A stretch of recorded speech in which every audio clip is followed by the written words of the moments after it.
ஆக்சுவலா நல்லா இருக்கும்போது யாருக்கும் ஜாதகம் பார்க்கணும் அந்த இதுவே வராது.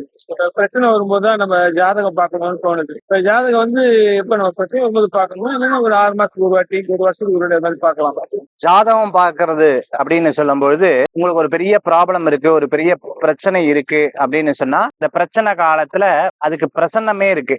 என்னன்னா உங்களுடைய கேள்வி பிரசனம் சொல்லுவாங்க. உங்களுக்கு இருக்கக்கூடிய சந்தேகத்துக்கு உண்டான பிரசன்னமே இருக்கு. அப்ப நீங்க எப்ப வேணா ஜாதகம் பார்த்துக்கலாம். ஒரு பெரிய இடர்பாடு, பெரிய பிரச்சனை இருக்குன்னா உடனே நீங்க ஜாதகம் பார்க்க போலாம். இது ஒண்ணு. எனக்கு எந்த பிரச்சனையும் கிடையாது, நான் ரொம்ப நல்லாதான் இருக்கேன், எந்த இதுவும் கிடையாது அப்படின்னு சொன்னா ஒவ்வொரு வருஷமும் சித்திரை மாதம் தமிழ் வருடப்பிறப்பு இருக்கு இல்லையா, அதுக்கப்புறம் நம்ம வந்து ஜாதகம் பார்க்கலாம். அஸ்ட்ராலஜர்கிட்ட போய் இந்த வருஷம் எனக்கு எப்படி இருக்கு, ஆதாயம் என்ன, இந்த வருஷம் எனக்கு விரயம் இருக்கா, மத்தியமமா இருக்கா, யோகம் இருக்கா அப்படின்னு சொல்லி நம்ம வந்து பாத்துக்கலாம். இப்ப கோயிலுக்கு வந்து நம்ம வந்து நேரத்துல வெள்ளிக்கிழமை போறோம், அப்படி இல்லைன்னா வாரத்துல ஒரு நாள் போலாமா, இல்லைன்னா ஒரு மாசத்துக்கு ஒரு வாட்டி போறது நல்லது?